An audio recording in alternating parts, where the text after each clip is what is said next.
Ah, voilà. Malakoff, c'est pas juste une station de métro, c'est aussi une référence à la guerre de Crimée. Comment on peut pas savoir ça aujourd'hui alors qu'on a accès à toutes les informations et on a tout sous les yeux? Vidéo. Tuto, insignes, pancartes, fiches réflexes, slogans. Aujourd'hui, tout est fait pour nous dire quoi faire. Ne dépasse pas cette vitesse. Mets des équipements de sécurité quand tu coupes un arbre. Mange 5 fruits et légumes par jour. Abonne-toi à cette chaîne. Ce sont autant de bons conseils pour préserver votre santé ou vous éviter une mort rapide et spectaculaire. De manière plus générale, la littérature et les autres plateformes vidéo regorgent de tutoriels, formations, enseignements pour nous permettre d'acquérir des nouvelles compétences. Il y en a pour gagner de l'argent, entretenir son jardin ou faire des travaux. Il y en a même sur la façon de faire la guerre. Ah, la guerre, cette passion humaine qui existe depuis la nuit des temps. De la maîtrise de l'outil aujourd'hui, c'est un point commun à toutes les cultures de l'humanité. Silex, lance, arc, épée, mousquet, mitrailleuse, obus, bombe atomique. L'homme n'a jamais manqué d'imagination pour étriper ses congénères. Fascinante, elle fait l'objet de récits, poèmes, chants, dont l'un des plus célèbres, l'Iliade, a plus de 2800 ans. Racontée, mais elle est aussi étudiée. Nombreuses sont les théories sur son fonctionnement et ses spécificités. Et le plus ancien, et sûrement le plus célèbre de ses ouvrages, nous vient d'Asie. Aux environs du 5e siècle avant Jésus-Christ, apparaît l'ouvrage L'art de la guerre, de l'auteur chinois Sun Tzu. L'ouvrage, découpé en 13 parties, balaye tous les aspects de la stratégie, allant de la maîtrise de l'espace et du temps, aux conditions de victoire et de défaite, en passant par la connaissance de son adversaire et de l'emploi des espions. Sa densité d'informations, sa simplicité d'écriture organisée en chapitres, sa couverture complète du sujet et le mythe autour de son auteur en font un ouvrage unique dans la littérature.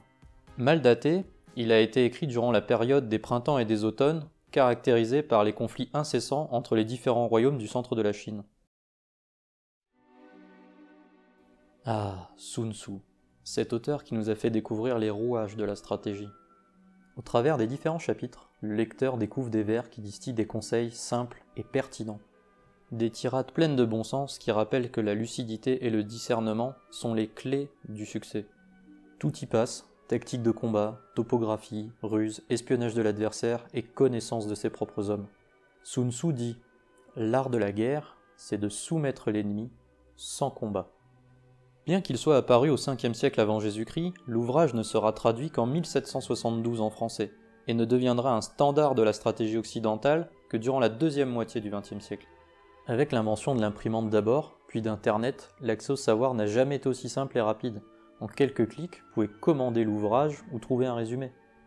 Il est tellement populaire qu'on le trouve en référence dans le jeu Age of Empires 2 et même dans la série Les Simpsons.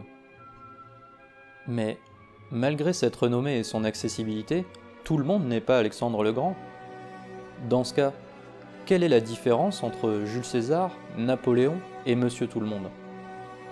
En réalité, la réponse ne se trouve pas dans le livre. Pour exceller dans un domaine, comme jouer d'un instrument, cuisiner ou faire la guerre, il y a plusieurs étapes d'apprentissage. Apprendre les règles, comprendre les règles, maîtriser les règles, dépasser les règles. Les meilleurs de chaque discipline ont atteint un tel niveau de maîtrise qu'ils peuvent s'affranchir des règles, comme Beethoven et la musique. Einstein était tellement bon en physique qu'il a aboli la loi de l'attraction universelle de Newton pour la remplacer par la loi de la relativité générale. Mais est-ce qu'ils se sont contentés de lire un livre pour faire ça? Être un bon stratège, c'est agir. La guerre, c'est le chaos, et c'est celui qui maîtrise le chaos plus rapidement que son adversaire qui l'emporte. C'est votre capacité à appréhender rapidement une situation dans sa globalité et d'agir en conséquence qui vous permettra de l'emporter. Au-delà de leur connaissance et expérience, c'est la capacité de décision en ayant compris les enjeux d'une situation qui a donné toute leur victoire à Alexandre le Grand, Napoléon et Jules César. Le savoir n'est qu'une aide à la décision. Au final, l'art de la guerre n'est qu'un ouvrage de référence pour acquérir les fondamentaux de la stratégie. C'est juste un fonds de commerce, des briques qu'on sollicite au besoin dans une réflexion pour prendre la bonne décision. Simple, intemporel, ces conseils restent des bases essentielles à qui veut réussir à la guerre ou dans les affaires. Et plus vous les maîtrisez, plus vite vous réagirez, car comme le dit Sun Tzu, la rapidité est l'essence même de la guerre. Rapidité, lucidité, réactivité sont ainsi les points clés du succès. Mais savoir des choses ne suffit pas. On peut être le meilleur dans un domaine, si on n'utilise pas, ça sert à rien. Combien sont des champions de la théorie et des inaptes en pratique? Oser est ce qui fait la différence. Mais pour y parvenir, il faut quand même maîtriser les bases avant tout. Celui qui pense que le savoir vient d'un éclair de génie se trompe lourdement. Moi, il m'a fallu 30 ans pour le comprendre. Alors, si vous voulez progresser en stratégie, vous savez ce qu'il vous reste à faire. Apprenez les bases. Bon, ça c'est pas le bon bouquin parce que j'ai pas l'art de la guerre en papier. Néanmoins, celui-ci est aussi intéressant. Dites-moi dans les commentaires si ça vous intéresse, on pourra en faire une vidéo. D'ici là, portez-vous bien. Et n'oubliez pas, celui qui n'a pas d'objectif ne risque pas de les atteindre. Merci Sun Tzu.